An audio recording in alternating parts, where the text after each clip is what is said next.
अस्सलाम वालेकुम स्टूडेंट्स। बेटा ज़रा मुझे बताएं कि मेरी आवाज़ आ रही है आप लोगों को। प्लीज़ ज़रा बताइएगा, आवाज़ आ रही है?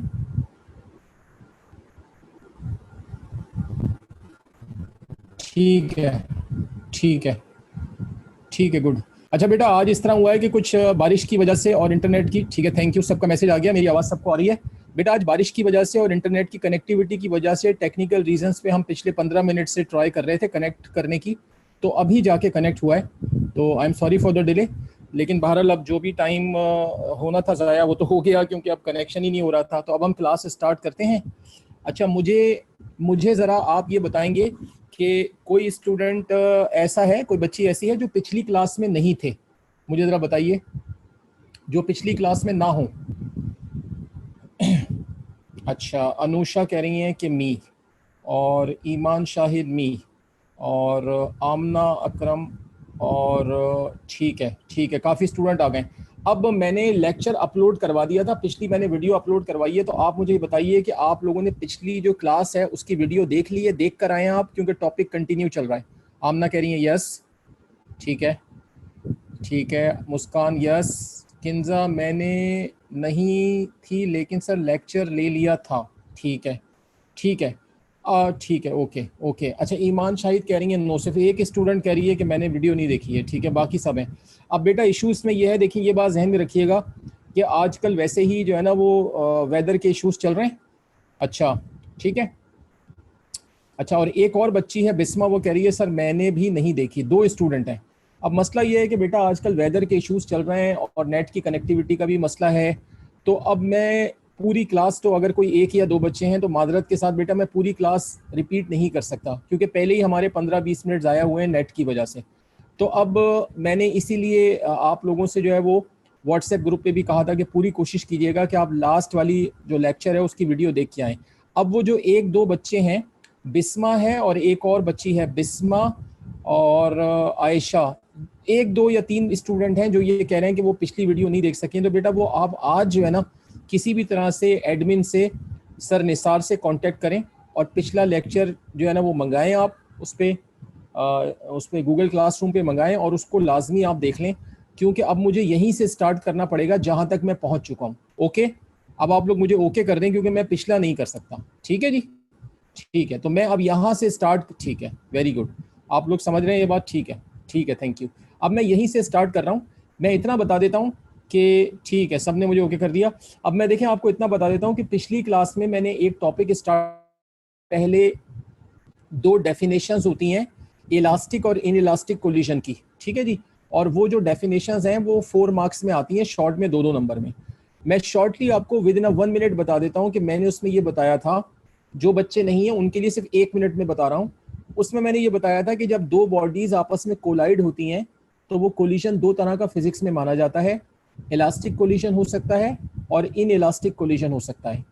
इलास्टिक कोलिजन में हम ये कहते हैं कि दोनों बॉडीज के कोलिजन से पहले और बाद में टोटल मोमेंटम और टोटल काइनेटिक एनर्जी, दोनों चीजें जो हैं वो इक्वल होती हैं, क्योंकि हम उसमें अज्यूम करते हैं कि कोलिजन के दौरान कोई एनर्जी ज़ाया नहीं होती।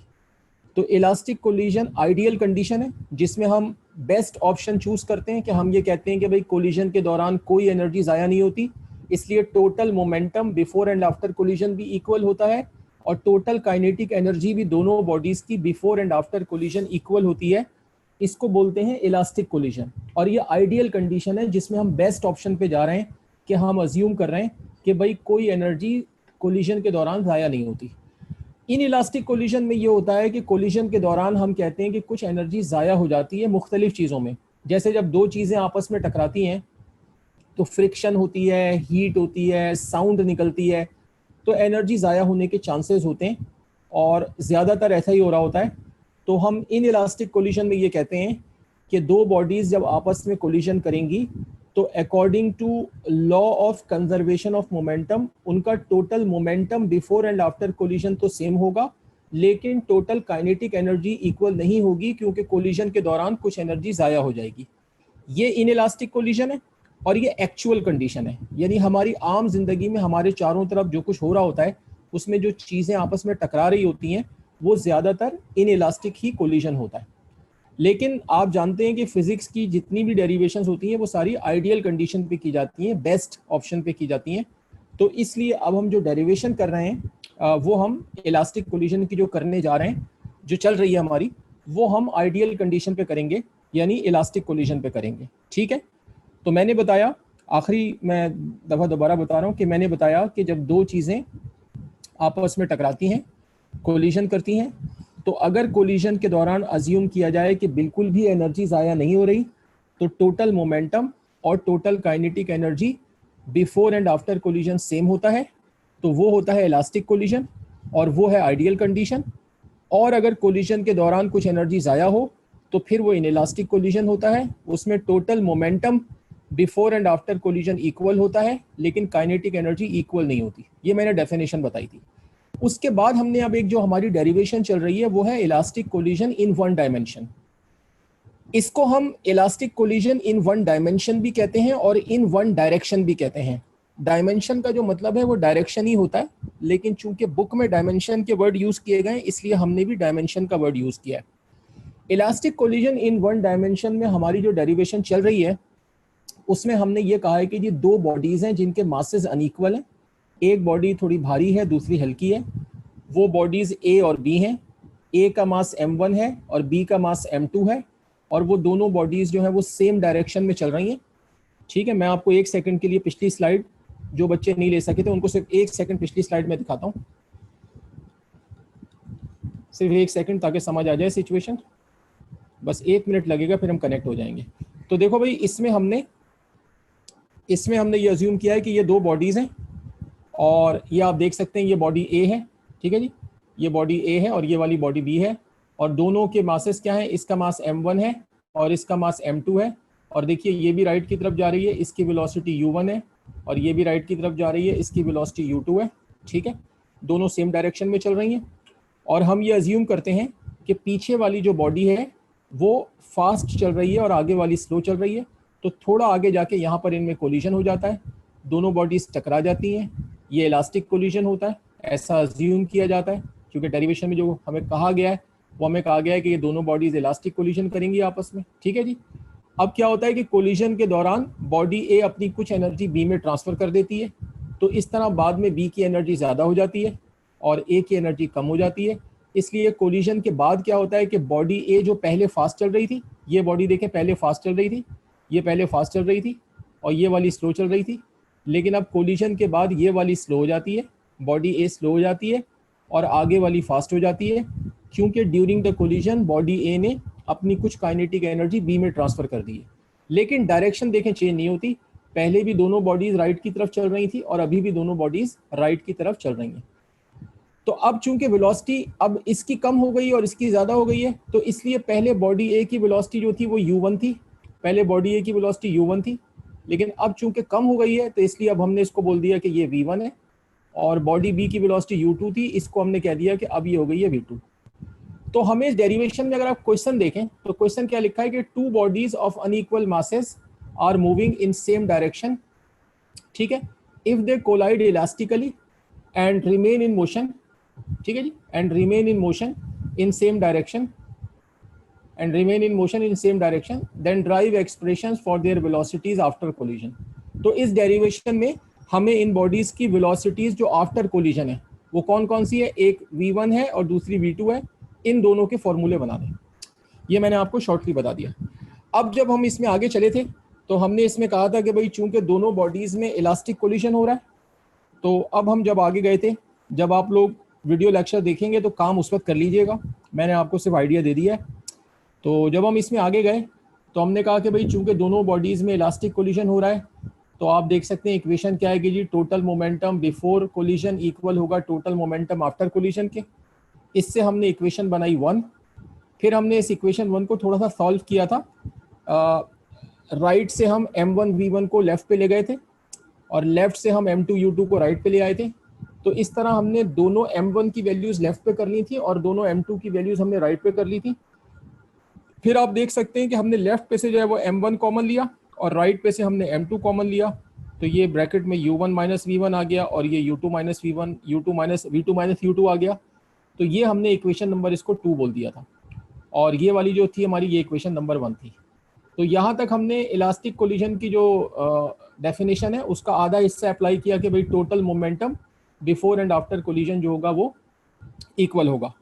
उसके बाद दूसरी आधी बात क्या है कि जी total kinetic energy before and after collision equal होगी। तो फिर हमने इसकी इक्वेशन बनाई, इसमें से दोनों साइड से हमने हाफ कॉमन लिया और हाफ को हमने कैंसिल किया, और फिर इसी तरह हमने इसमें वैल्यूज़ को लेफ्ट राइट पे शिफ्ट किया। दोनों m1 की वैल्यूज़ हमने लेफ्ट पे की, दोनों m2 की वैल्यूज़ हमने राइट पे की, और लेफ्ट में से हमने m1 कॉमन लिया और राइट पे से हमने m2 कॉमन लिया। ठीक है, तो फिर ये आप देख सकते हैं कि m1 के साथ ब्रैकेट में यहाँ पे क्या है, यहाँ पे है u1 square minus v1 square, और यहाँ है v2 square minus u2 square. अब ये मैट्रिक में एक फैक्टराइजेशन होती है, मैथ्स में फैक्टराइजेशन का फॉर्मूला होता है कि x square minus y square जो है वो x minus y into x plus y के इक्वल होता है। तो ये जब हम इस पर अप्लाई करेंगे, फैक्टराइजेशन अप्लाई करेंगे, तो देखें ये जो आपका u1 square minus v1 square है ये हो जाएगा u1 minus v1 into u1 plus v1, और इसी तरह ये v2 minus u2 into v2 plus u2 हो जाएगा। ये हमने बनाई थी इक्वेशन 3। ये सारा काम हमने पिछली क्लास में किया था। फिर हमने ये देखा था कि भाई इक्वेशन 3 में और इक्वेशन 2 में काफ़ी वैल्यूज सिमिलर आ रही हैं। देखें इक्वेशन 2 में आप देखें इसके अंदर भी m1 मौजूद है और u1 माइनस v1 है, और इसके अंदर भी आप देखें m1 है और u1 माइनस v1 है। और इक्वेशन 2 की राइट साइड पे देखिए m2 into v2 minus u2 है, और इसकी राइट साइड पर भी ये है। तो हमने फिर इक्वेशन 3 को इक्वेशन 2 से डिवाइड किया था ताकि सिमिलर वैल्यूज जो है ना वो कैंसिल हो जाएं। तो आप देखें हमने इसके बाद क्या किया है, डिवाइडिंग इक्वेशन 3 बाय इक्वेशन 2। तब आप देख सकते हैं हमने डिवाइड किया और आप देखें हमने सिमिलर वैल्यूज़ को कैंसिल किया। ठीक है जी, आप ये देख सकते हैं ये m1 से, ये देखें ये m1 से m1 कैंसिल हो गया, और ये आपका v2 ये जो आपका u1 माइनस v1 है ये नीचे वाले से कैंसिल हो गया। इसी तरह राइट साइड पे भी ये देखें सिमिलर वैल्यूज़ कैंसिल किए। तो अब इसमें लेफ्ट पे रह गया u1 प्लस v1 और इज इक्वल टू राइट पर है v2 प्लस u2। इस इक्वेशन को हमने इक्वेशन ए कहा था, और फिर हमने कहा था कि अब इस इक्वेशन ए की मदद से फॉर्मूले बनेंगे। तो ये मैं जितना हो सकता था मैंने जल्दी जल्दी पिछला सारा बता दिया है। तो अब मुझे सारे स्टूडेंट्स बता दें कि आप यहाँ तक क्लियर हैं। अब मैं इससे आगे चलूँगा, बता दें ज़रा मुझे। जो बच्चे ख़ास तौर पे नहीं ले सके थे उनको मैं जल्दी जल्दी जितना बता सकता था वो मैंने बता दिया है। ठीक है जी, ओके ठीक है। तो अब हम इससे आगे चलेंगे, और जो बच्चे क्लास नहीं ले सके थे उनको मैंने कह दिया कि वो ऑलरेडी वीडियो देख लें, तो उसमें पूरा लेक्चर उनको मिल जाएगा, तो आप काम कर लीजिएगा। अब हम इससे आगे चलेंगे बेटा। अब हमें करना ये है कि हमें फॉर्मूले बनाने। तो अब आप देखें कि हम पहला फॉर्मूला, आप देख सकते हैं कि हम पहला फॉर्मूला बना रहे हैं v1 का। अब v1 का फॉर्मूला बनाने के लिए हम क्या कर रहे हैं, आप पहले जो है ना वो बात समझ लेंगे और उसके बाद फिर आप लिखिएगा। देखिए हम इक्वेशन ए यूज़ कर रहे हैं, जो आपके सामने ऊपर इक्वेशन ए लिखी हुई है वो यूज़ कर रहे हैं। आप देखें मैंने यही जो इक्वेशन है इसी को दोबारा लिखा है। देखें इसी इक्वेशन को मैंने दोबारा लिखा है, ये आपके सामने दोबारा लिखी हुई है। और इसके बाद आप देखें क्या किया मैंने इसमें से, कि हमने क्या किया, देखें कि ये जो राइट साइड पर प्लस का u2 है, ये जो राइट साइड पर प्लस का u2 है, तो इसको आप देख सकते हैं कि इसको राइट से लेफ्ट पे ले आए। तो आप देखें ये माइनस का हो गया, ये माइनस का हो गया। तो आप देखें कि अब ये क्या बन गया, अब ये बन गया u1 plus v1 minus u2 is equal to v2। अब आप देखिए कि ये v2 की एक वैल्यू बन गई कि v2 किसके इक्वल हो गया, v2 इक्वल हो गया u1 plus v1 minus u2 के। तो अब हमारे पास जो अभी तक 3 इक्वेशंस जो बनी हुई हैं आपके पास, आप देखें हमने पिछली क्लास में जो काम किया था तो उसमें हमने इक्वेशन 1 और 2 और फिर 3 बनाई थी, और फिर हमने इक्वेशन 3 को 2 से डिवाइड करके ये ऊपर वाली इक्वेशन ए बनाई है। तो अब ये जो v2 की वैल्यू आ रही है, इस v2 की वैल्यू को हम इक्वेशन 1 में पुट करेंगे। आप देखिए, अच्छा मुझे किसी ने मैसेज किया है, मैं ज़रा मैसेज चेक कर लूँ। मुझे मैसेज किसने किया है, अच्छा नहीं मुझसे क्वेश्चन तो कोई नहीं पूछा, बस एक मैसेज आया था। ठीक है, तो अब आप देखें कि हम क्या कर रहे हैं कि अब हम ये, आप देखिए हमने कहा कि put this value of v2 in equation 1। ठीक है, अब ज़रा समझ लीजिए इसको। अब हम इस v2 की वैल्यू को इक्वेशन 1 में रख रहे हैं। तो आपकी कॉपी में इक्वेशन 1 लिखी हुई है, आप देखिए उसमें लेफ्ट साइड पर है उसमें m1 u1 plus m2 u2 is equal to right side पर है m1 v1 plus m2 v2। तो जहां पर v2 है प्लस m2 v2, आप देख सकते हैं कि अब ये जहां पर v2 है इसकी जगह पर ये पूरी वैल्यू हमने ऊपर वाली ये जो वैल्यू है ये उठा के देखे पुट कर दी। अच्छा, अब इंटरेस्टिंग बात ये है कि अब आप जरा गौर कीजिए कि अब हमने ये जो v2 की वैल्यू इसमें रखी है, तो अब आप इस पूरी इक्वेशन को देखें कि अब इस पूरी इक्वेशन में से v2 हट गया और इसमें आपको v1 नजर आ रहा है। देखें ये आपको V1 नजर आ रहा है, ये V1 नजर आ रहा है, और यहाँ पे V1 नजर आ रहा है। और अब आप इस पूरी इक्वेशन में लेफ्ट से राइट तक आ जाएं तो अब इसके अंदर V2 नहीं है। तो अब हम इसको आगे 3-4 स्टेप जो सॉल्व करेंगे तो इसमें से फॉर्मूला निकल जाएगा V1 का। ठीक है, तो व्हाट वी हैव डन, मैं दोबारा अपनी बात रिपीट कर रहा हूँ कि यहाँ से यहाँ तक हमने क्या काम किया है। हमने ये इक्वेशन A यूज़ की है, ये इक्वेशन A यूज़ की, और इक्वेशन A यूज़ करने के बाद हमने क्या किया कि यहाँ से ये जो U2 आ रहा है इसको हम लेफ्ट पे ले गए, तो ये माइनस का हो गया, और ये V2 की एक वैल्यू बन गई कि V2 इक्वल हो गया U1 plus V1 minus U2 के, और V2 की इस वैल्यू को हमने इक्वेशन 1 में जहाँ पर ये आ रहा था V2, ये पूरी वैल्यू पुट कर दी। अच्छा, अब आप देखें कि अब हम इसको अगले स्टेप में क्या कर रहे हैं, सिंपल सॉल्व कर रहे हैं। आप देखिए अगले स्टेप में लेफ्ट साइड में कोई चेंज नहीं है, लेफ्ट साइड आप देखिए वैसी की वैसी आ रही है। राइट साइड पे आप ये देखिए ये M1 एज इट इज आ गया, ये आ गया M1, ठीक है, अपनी जगह पे। अब आप देखेंगे इस M2 को अंदर मल्टीप्लाई किया है। देखें ये M2 जब U1 से मल्टीप्लाई होगा तो ये आ गया M2 U1, फिर ये M2 आपका जाके मल्टीप्लाई हुआ V1 से, तो ये आपका आ गया प्लस M2 V1, और फिर ये M2 आपका जाके मल्टीप्लाई हुआ U2 से, माइनस अपनी जगह लगा हुआ है, और ये आ गया M2 U2। ठीक है, तो इस स्टेप में हमने ये किया है कि हमने M2 को अंदर मल्टीप्लाई किया है। अच्छा, इसके बाद अब आप देखिए कि राइट साइड पर हमने क्या किया, अभी लिखना बिल्कुल नहीं, गौर से समझनी है बात। देखिए राइट साइड पर देखिए कि एक ये वैल्यू है, ये देखिए M1 V1, और एक ये वैल्यू है M2 U1। तो ये जो दो वैल्यूज हैं M1 V1 और जिसके नीचे मैंने मार्क लगाया M2 V1, इन दोनों वैल्यूज में V1 आ रहा है, तो इन दोनों वैल्यूज को हमने राइट पे रोक लिया, इन दोनों को राइट पे रोक लिया, और बाकी दोनों वैल्यूज को मैं लेफ्ट पे लेके गया। देखिए ये प्लस का M2 U1 है, ये देखिए लेफ्ट पे जाके ये माइनस का M2 U1 हो गया। ठीक है जी, और ये देखिए आप ये माइनस का M2 U2 है, ये लेफ्ट पे जाके प्लस का हो गया। ठीक है, तो हमने क्या किया कि हमने राइट साइड पर दो ऐसी वैल्यूज को रोक लिया जिसमें V1 आ रहा है, और बाकी दोनों वैल्यूज को लेफ्ट पर ले गए। प्लस का M2 U1 लेफ्ट पे जाके माइनस का M2 U1 हो गया, और जो माइनस का M2 U2 है वो राइट से लेफ्ट पे जाके प्लस का हो गया। अब आप अगले स्टेप में देखिए कि आप ये देखिए यहाँ लेफ्ट साइड देखिए कि देखिए एक ये M2 U2, ये M2 U2, और एक ये वाला M2 U2, तो ये दोनों M2 U2 ऐड हो गए, तो ये देखिए ये बन गया प्लस का 2 M2 U2, और ये देखिए ये M1 U1, ये वाला M1 U1 अपनी जगह मौजूद है, और ये देखिए ये माइनस का M2 U1 ये इसके साथ आ गया। ठीक है, तो अगले स्टेप में आप देख रहे हैं कि ये जो दोनों वैल्यूज हैं इनके अंदर U1 आ रहा है, तो अगले स्टेप में हम इन दोनों में से U1 कॉमन ले लेंगे, और राइट साइड पे आप देख सकते हैं कि दोनों वैल्यूज में V1 आ रहा है, तो दोनों में से हम जो है ना V1 कॉमन ले लेंगे। तो अब आप देखिए अगला स्टेप, जैसे मैंने आपको बताया, आप देख सकते हैं कि इन दोनों वैल्यूज में से U1 कॉमन लिया तो क्या बच गया M1 माइनस M2, और आगे प्लस 2 M2 U2 अपनी जगह मौजूद है, और राइट साइड पे आप देखिए ये V1 कॉमन ले लिया तो क्या आ गया आपका M1 प्लस M2। अब होगा इसके बाद फाइनल स्टेप, हम फॉर्मूला बना रहे हैं किसका, V1 का। तो राइट साइड पर ये जो ब्रैकेट है M1 प्लस M2, ये V1 के साथ क्या हो रहा है, मल्टीप्लाई हो रहा है, इसको लेफ्ट पे ले जाएं तो ये लेफ्ट पे ले जाके देखें डिवाइड हो जाएगा, ये डिवाइड हो गया, ये आपका फॉर्मूला आ गया फाइनल V1 का, U1 into M1 minus M2 plus 2 M2 U2 divided by M1 plus M2। यहाँ पर आके V1 का फॉर्मूला खत्म हो गया, फिर हम एक वेलोसिटी और V2 निकालेंगे तो हमारी डेरिवेशन कंप्लीट हो जाएगी। अब मुझे सब लोग बता दें कि यहाँ तक बात समझ आ गई आपको? जी जरा मुझे रिप्लाई कर दें, क्लियर है आप लोग?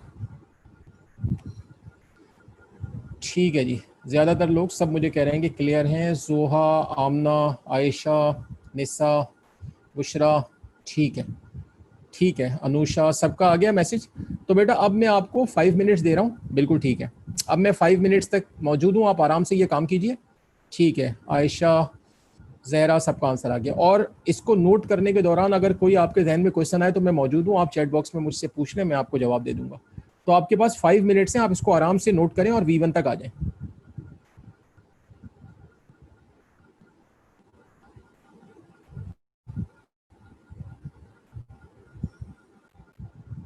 अच्छा, सानिया तारिक मुझसे कह रही है सर फर्स्ट 2 स्टेप्स बता दें। ठीक है, बाकी लोग काम करें, मैं सानिया को पहले 2 स्टेप बता रहा हूँ। अब पहले 2 स्टेप सानिया आप कौन से पूछ रही हैं, जहां पर टू फाइंड V1 लिखा है उसके बाद के पूछ रही हैं? ये मुझे क्लियर कर दें, जहां पे लिखा हुआ है टू फाइंड V1 उसके बाद के 2 स्टेप पूछ रही हैं आप? ओके ठीक है, मैं आपको बताता हूँ, सुने जी। देखें ये जो पहले 2 स्टेप हैं तो आप देखिए कि यहाँ पे लिखा हुआ है यूजिंग इक्वेशन ए। तो आप देखिए ये जो इक्वेशन ए है, आप देखिए ये इक्वेशन है, ये मैंने दोबारा यूज की है पूरी, आप देखें ऐसे ही लिख ली है, u1 is equal to v2 plus u2। तो ऊपर जो इक्वेशन ये लिखी है वो एज इट इज लिख ली है, और उसके बाद सिर्फ ये किया है कि देखिए ये जो प्लस का u2 है राइट साइड पर, इसको लेफ्ट पे ले गए, तो ये देखिए माइनस का हो गया, ये माइनस u2 हो गया, और पहले से जो आपका u1 प्लस v1 लिखा है वो एज इट इज मौजूद है।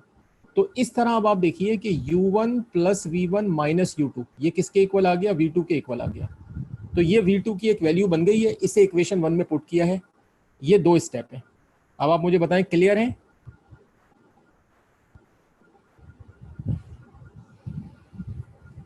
ठीक है, आपने कहा क्लियर है, ठीक है जी, थैंक यू। आप लोगों के पास 5 मिनट्स हैं, आप काम करें, यहाँ तक आ जाएं आप लोग।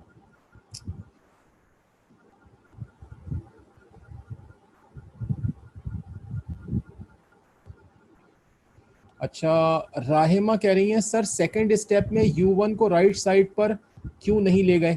इसलिए कि बेटा अगर u1 को राइट साइड पर हम ले जाते तो फिर तो वैल्यू बन जाती उसमें से v1 की, उसमें से वैल्यू बन जाती v1 की, तो फिर हम v1 नहीं निकाल सकते थे। तो अब आप ये जो बात कह रही है ना कि हम u1 को राइट पर क्यों नहीं ले गए, ये हम जब अगला फॉर्मूला निकालेंगे v2 का निकालेंगे तो उसमें ऐसा ही करेंगे जो आपने अभी बताया। अभी नहीं करेंगे, अभी अभी कर देंगे तो v1 नहीं निकल पाएगा। ठीक है, तो जो राहिमा बता रही है ये हम v2 निकालने के लिए करेंगे। ठीक है जी राहिमा, क्लियर है आप? हाँ बेटा, ठीक है, ओके। अच्छा, जहरा कह रही है कि सर हमने v1 निकाला था तो v1 को साइड पर क्यों नहीं, हमने v1 निकाला था तो v1 को साइड पर क्यों नहीं लिया? नहीं समझ आया, क्या कहना चाह रही है? लेफ्ट साइड कहना चाह रही है कि लेफ्ट पर क्यों नहीं लिया, ये कहना चाह रही है? जी जहरा,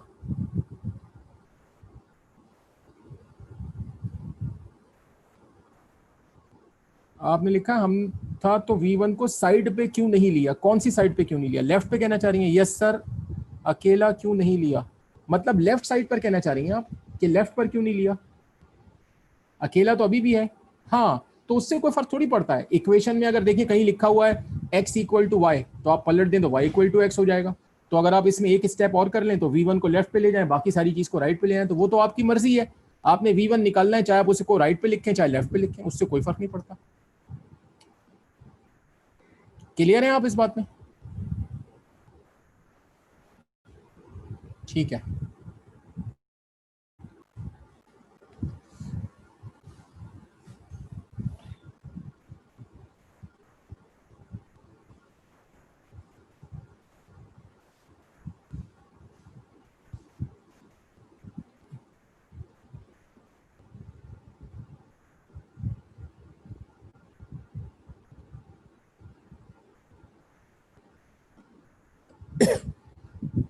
अच्छा, मुझे निशा कह रही है कि सर ब्लैक स्क्रीन आ रही है सामने।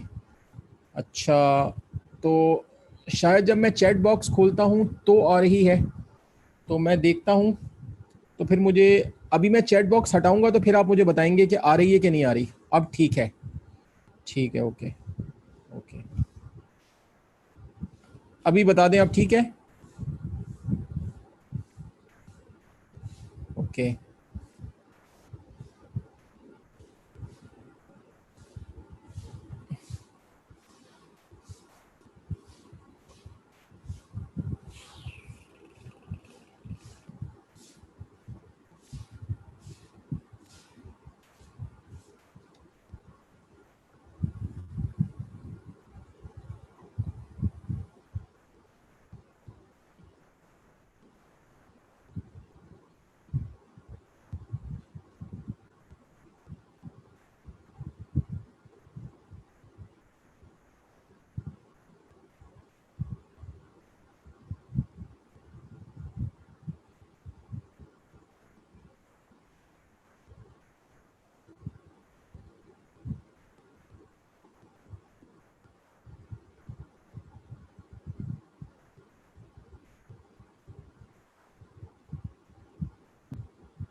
अच्छा, मुझे काफ़ी लोग कह रहे हैं कि कर लिया है, तो मैं फिर आगे चलता हूँ, ठीक है।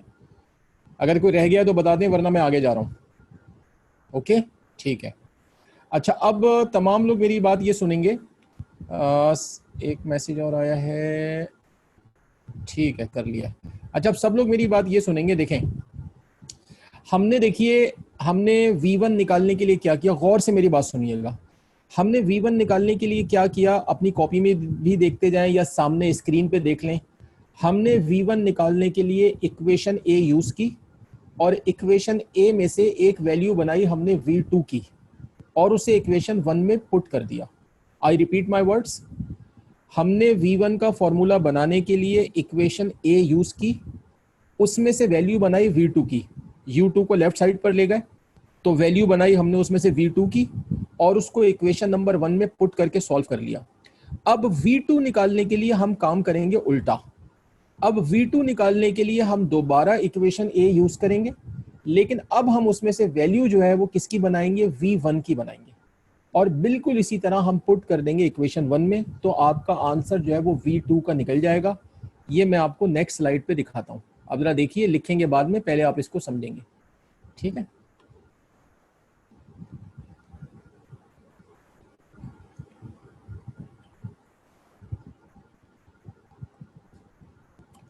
अच्छा भैया, अब जरा सब देखिए। देखो हमने यहाँ पे क्या लिखा है, अगेन यूजिंग, हमने लिखा है अगेन यूजिंग इक्वेशन है, ठीक है भाई। देखो इक्वेशन हमने दोबारा यूज की और जैसा कि मैंने कहा था कि वैल्यू बनाएंगे V1 की, तो अब आप ये देखिए कि लेफ्ट साइड से कि जो U1 है इसको मैं राइट पर ले गया तो देखिए ये माइनस का हो गया। तो अब एक वैल्यू किसकी बन गई, V1 की। क्या वैल्यू बन गई V1 की, कि भाई जो V1 है वो इक्वल किसके आ गया, V2 plus U2 minus U1। अब बिल्कुल वैसे ही जैसे पहले किया था, अब हम इस V1 की वैल्यू को इक्वेशन 1 में रखेंगे। क्या लिखा है, put this value of V1 in equation 1, इसको इक्वेशन 1 में रखेंगे। अब आप देखिए बिल्कुल वैसे ही सॉल्व किया है। इक्वेशन 1 की आप देख सकते हैं कि लेफ्ट साइड अपनी जगह पे वैसे ही मौजूद है और राइट साइड पे क्या था, राइट साइड पे था M1V1 प्लस M2V2। तो आप देख सकते हैं जहां पे M1V1 था तो ये V1 की जगह पूरी वैल्यू आ गई और प्लस M2V2 आ गया। अब अगले स्टेप में वैसे ही M1 को अंदर मल्टीप्लाई करेंगे। देखिए लेफ्ट साइड आपकी एज इट इज वापस आ गई और ये देखिए M1 मल्टीप्लाई होगा, M1 मल्टीप्लाई हुआ V2 से तो ये M1V2 आ गया। फिर उसके बाद आपका ये जो M1 है ये मल्टीप्लाई हुआ देखें इससे U2 से तो ये M1U2 आ गया। फिर माइनस अपनी जगह पे आ गया और ये M1 आपका मल्टीप्लाई हुआ U1 से तो देखिए माइनस U1 आ गया और लास्ट में जो प्लस M2V2 लिखा है वो एज इट इज अपनी जगह मौजूद है, ठीक है जी। फिर इसके बाद अगले स्टेप में आप देखें कि हमने राइट साइड पे क्या किया। देखिए एक ये वैल्यू M1V2 और एक ये वाली वैल्यू M1V2, जिन दोनों के अंदर V2 आ रहा था, इन दोनों वैल्यूज को राइट पे रोक लिया और बाकी जो दो वैल्यूज हैं ये देखिए ये प्लस का M1U2 है, इसको मैं लेफ्ट पे ले गया तो देखिए यहाँ पे जाके ये माइनस का हो गया, ये माइनस का हो गया और ये देखिए ये माइनस का M1U1 है, इसको राइट पर ले गया तो ये देखिए ये प्लस का हो गया। तो राइट साइड पर हमने दो वो वैल्यूज रख ली जिनके अंदर V2 आ रहा है। अगले स्टेप में आप ये देखिए कि ये देखिए ये M1U1, देखिए ये M1U1 और ये वाला M1U1 दोनों ऐड हो गए तो ये देखिए ये आ गया 2M1U1, ये 2M1U1 बन गया। बाकी ये दो वैल्यूज M2U2 माइनस M1U2 इनको मैंने एज इट इज यहाँ लिख दिया, ठीक है जी। ये वैल्यूज आपकी एज इट इज यहाँ पे आ गई और राइट साइड आपकी वैसे ही लिखी हुई है, ठीक है। इसके बाद अगले स्टेप में आप देख सकते हैं कि इन दोनों वैल्यूज में देखिए इसमें भी ये U2 आ रहा है, ये देखिए इसके अंदर भी U2 आ रहा है और ये यहाँ भी U2 आ रहा है, तो इसमें से आप देखिए U2 कॉमन कर लिया तो ब्रैकेट में क्या आ गया, M2 माइनस M1 आ गया।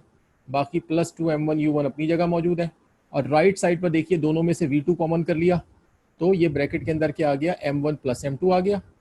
और अब सबसे आखिरी स्टेप होगा कि ये जो आपका ब्रैकेट है M1 प्लस M2 जो V2 के साथ मल्टीप्लाई हो रहा है इसको लेफ्ट पे ले जाएंगे, ये डिवाइड हो जाएगा। तो सेम उसी पैटर्न पे आपका V2 का फॉर्मूला आ गया। अब आप लोग मुझे ओके कर दें कि आप क्लियर हैं, तो फिर आप इसको नोट कर लीजिए। ठीक है जी, आमना कह रही हैं क्लियर हैं, अनुषा क्लियर, ठीक है, निशा क्लियर हैं, ठीक है जी, ठीक है, सबका आ गया।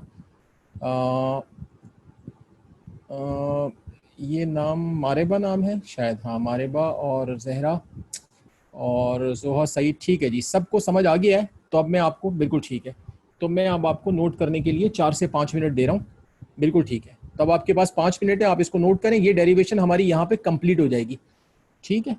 अच्छा, बुशरा कह रही है स्टार्टिंग के 2 स्टेप बता दें। बुशरा, स्टार्टिंग के 2 स्टेप वही हैं जैसे पहले थे। इक्वेशन ए हमने यूज किए, गौर से मेरी बात सुनेंगे। इक्वेशन ए हमने यूज किया पहला स्टेप, और इक्वेशन ए में हमने क्या किया है कि लेफ्ट साइड पे जो u1 है, गौर से देखिएगा, लेफ्ट साइड पे जो u1 है उसको लेफ्ट से राइट पर ले गए तो वो माइनस हो गया है। देखिए बिल्कुल राइट के कोने पे लिखा हुआ है। तो इस तरह v1 इक्वल हो गया है v2 plus u2 minus u1। ये माइनस u1 कौन सा है, जो लेफ्ट से हम राइट पर ले गए। अब ये पूरी v1 की वैल्यू बन गई है, इसे हमने इक्वेशन 1 में रख दिया है जैसे पहले किया था। ये शुरू के 2 स्टेप थे, बता दें, क्लियर है आप?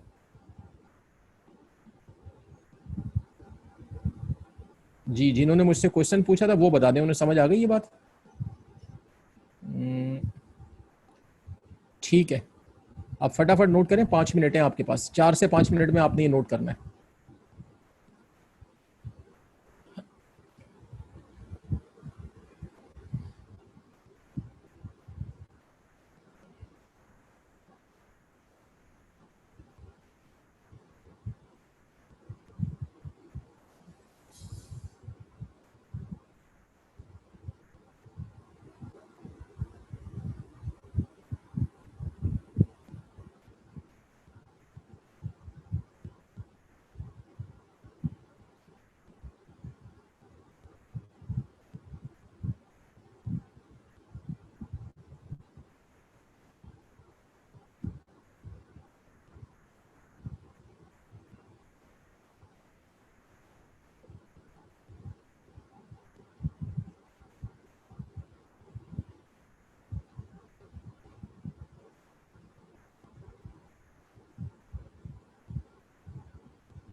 हाँ भाई, मुझे 2 लोगों ने मैसेज किया है, किन्जा और अनुषा कह रही हैं कि डन कर लिया है, 2 स्टूडेंट्स ने कर लिया है।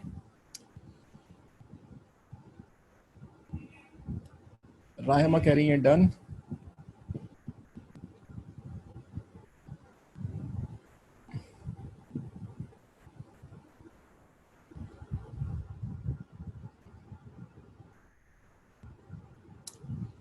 ठीक है, जोहा सईद ने भी कर लिया है, और बच्चे बता दें तो आगे चलते हैं।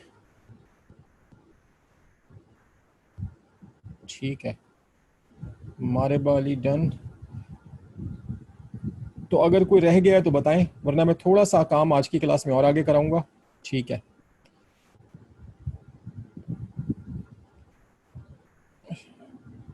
अच्छा, बुशरा कह रही है वेट। ठीक है जी, वेट करते हैं। मरियम 2 मिनट, ठीक है ठीक है। ठीक है, करें करें, आराम से करें, मैं वेट कर रहा हूँ, नो इशू।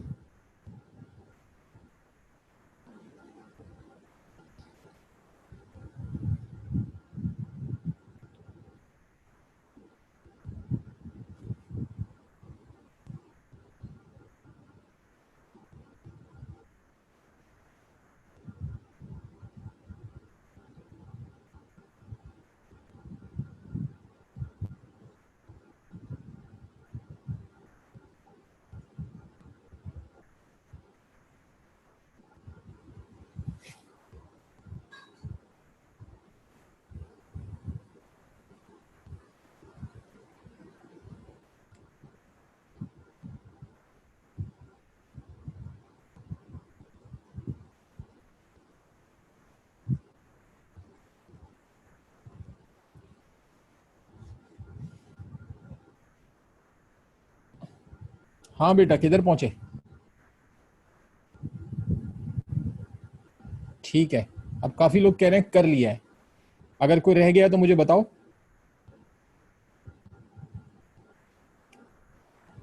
बोलो बेटा, आगे चलूं?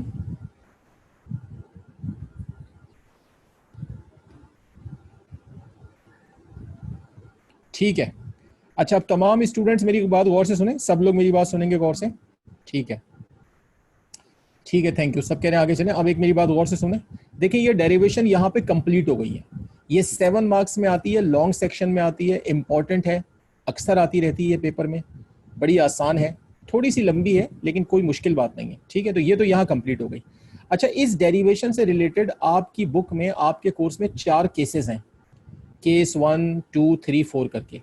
उन केसेस में से हर केस में एक स्टेटमेंट दिया जाता है, यानी इस डेरिवेशन से मुतालिक एक नई बात बताई जाती है, एक एडिशनल बात बताई जाती है, और फिर आपको उस एडिशनल स्टेटमेंट के मुताबिक इन फॉर्मूलों में पुट करके फॉर्मूले को नया बनाना होता है।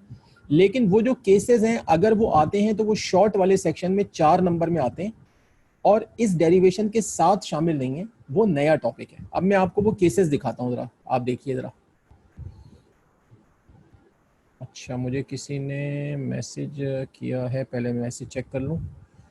मैसेज किसका है मेरे पास? अच्छा, वो कह रहे हैं सर वो इम्पोर्टेंट तो नहीं है। नहीं, इम्पोर्टेंट तो बिल्कुल आते हैं, लेकिन मैंने यही कहा। अच्छा, निशा कह रही है इस डेरिवेशन में सब बताना होता है, हमारा मतलब 3 चीज़ें फाइंड करनी होती हैं। नहीं बेटा, 3 चीज़ें नहीं, 2 चीज़ें हमने फाइंड की हैं। हमने एक फार्मूला V1 का निकाला है और दूसरा हमने V2 का निकाला है। 3 हमने इक्वेशंस बनाई थी, पहले इक्वेशन 1 बनाई, फिर 2 बनाई, ठीक है, लेकिन फॉर्मूले हमने 2 निकाले। और आमना कह रही है कि सर वो इम्पोर्टेंट तो नहीं है। नहीं, केसेस आ सकते हैं। देखिए, इंपॉर्टेंट अनइम्पोर्टेंट की बात नहीं है, आपके कोर्स में है तो बिल्कुल आ सकते हैं, और बड़े आसान आसान केसेस हैं। ठीक है जी। अच्छा, इसको पेपर में पूरा सॉल्व करना होता है? बिल्कुल, अनुषा कह रही है बिल्कुल बेटा, ये मैट्रिक नहीं है, ये फर्स्ट ईयर है, तो फर्स्ट ईयर में आपको इसी तरह से डेरिवेशंस जो हैं, जो लॉन्ग के सेक्शन में आती हैं, आपको इसी तरह, जिस तरह मैं करा रहा हूँ, इसमें से कुछ भी कम नहीं करना है आपने। ठीक है जी। अब मैं आपको वो केसेस जो है ना वो दिखाता हूँ आपको। आज की क्लास में हम एक केस करेंगे, केस 1 करेंगे, फिर इंशाल्लाह बाकी हम नेक्स्ट क्लास में करेंगे। अब देखिए, मैंने हेडिंग डाली है important cases of one dimensional elastic collision. ठीक है, अब केस 1। अब देखिए, केस 1 में आपके सामने एक स्टेटमेंट है, एक छोटा सा स्टेटमेंट है कि if the masses of both bodies are equal.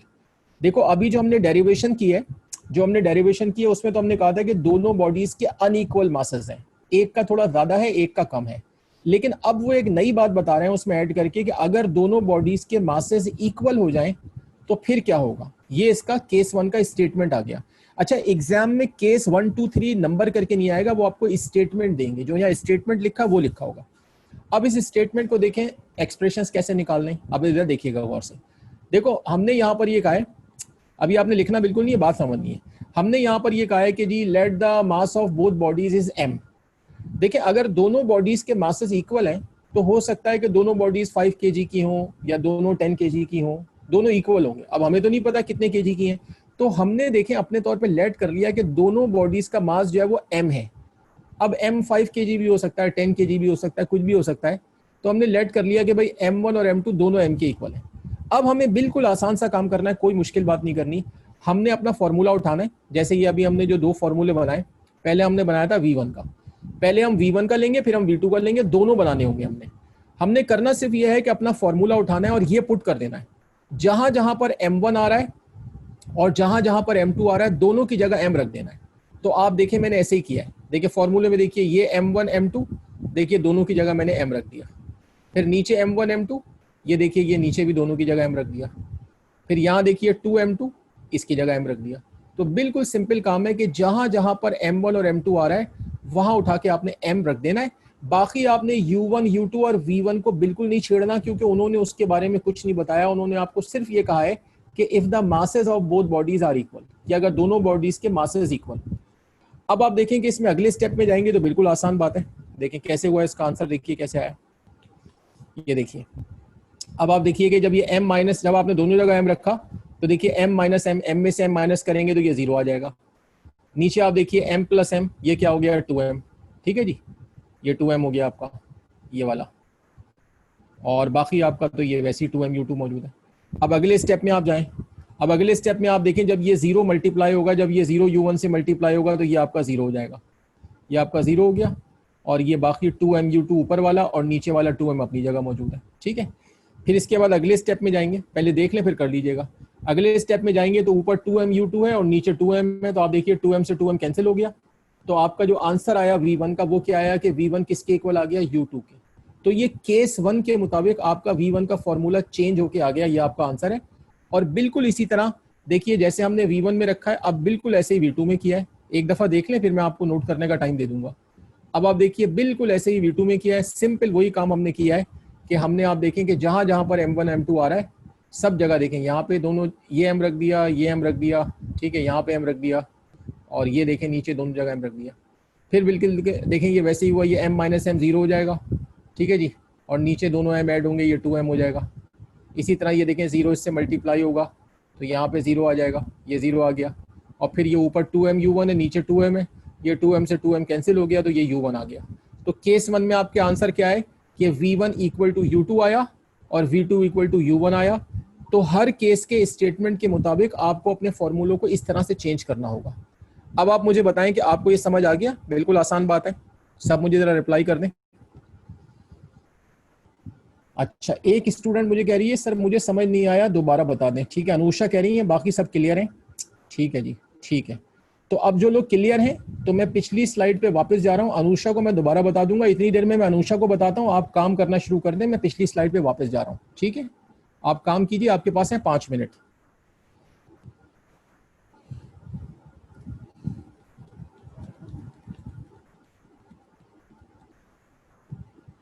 अच्छा जी, मैं अनुषा को जो है वो मैं दोबारा बता रहा हूँ।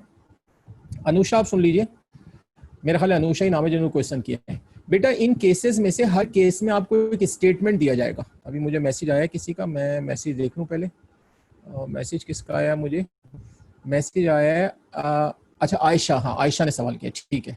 अच्छा आयशा, देखो ऐसा है कि इन केसेस में ये होगा कि हर केस में आपको एक स्टेटमेंट दिया जाएगा, और वो जो स्टेटमेंट होगा उसमें आपको एक नई बात बताई जाएगी। जैसे आप इस केस 1 का ऊपर स्टेटमेंट देखिए, उन्होंने क्या लिखा है कि if the masses of both bodies are equal.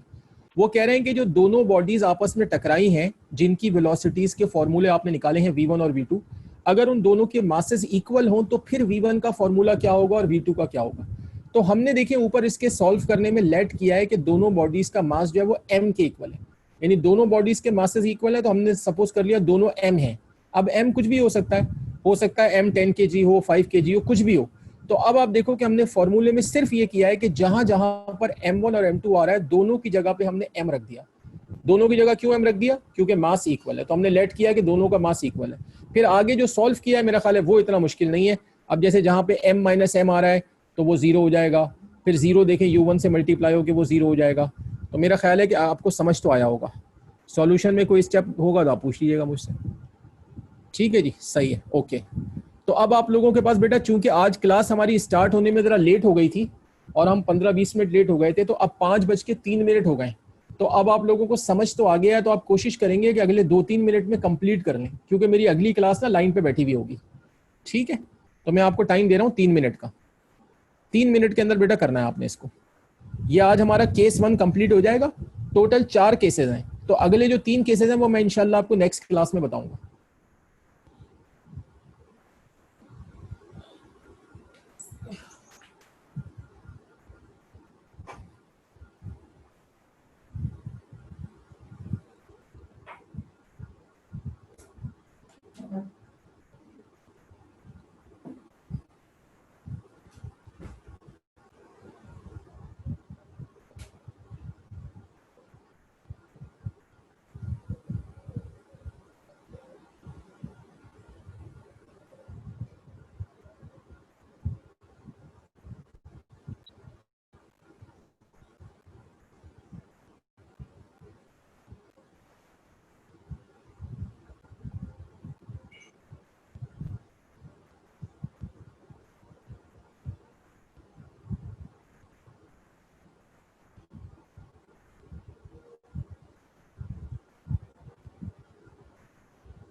हाँ भाई, अब मुझे कुछ लोग मैसेज कर रहे हैं, मेरा ख्याल है ये कर लिया तो नेक्स्ट स्लाइड पे जाऊँ।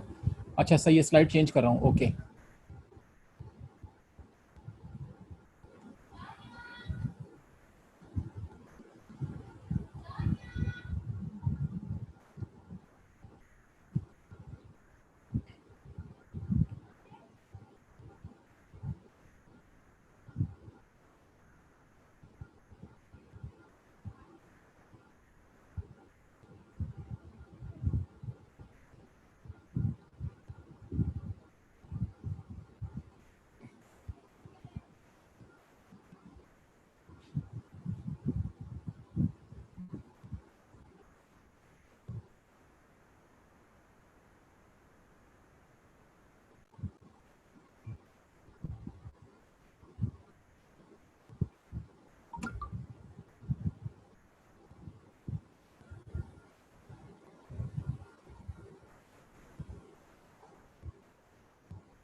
अच्छा, मुझे कुछ लोग कह रहे हैं कि हमने कर लिया है, ठीक है। तो बस जो लोग रह गए वो कंप्लीट कर लें, फिर आज की क्लास जिन लोगों ने कर लिया है वो बिल्कुल लीव कर सकते हैं, जिन्होंने कर लिया है वो लीव कर दें। और इसके बाद अब मैंने आपको बता दिया टोटल 4 केसेस हैं, ये डेरिवेशन मैंने आज कंप्लीट कर दी है, केस 1 करा दिया है, बाकी 3 केसेस इंशाल्लाह मैं अब आपको नेक्स्ट क्लास में कराऊंगा, ठीक है। तो जिन लोगों ने कर दिया वो जा सकते हैं, अल्लाह हाफिज, बेस्ट ऑफ लक, इंशाल्लाह नेक्स्ट क्लास में मुलाकात होगी। जो कर रहे हैं वो 1-2 मिनट, 1 मिनट और देता हूँ उनको, जल्दी से कंप्लीट कर लें, बल्कि काफ़ी टाइम हो गया है, 7-8 मिनट ऊपर हो गए, इसलिए अब जो कर रहे हैं वो जल्दी से कर लें क्योंकि आई एम जस्ट लीविंग, ठीक है जी, अल्लाह हाफिज़।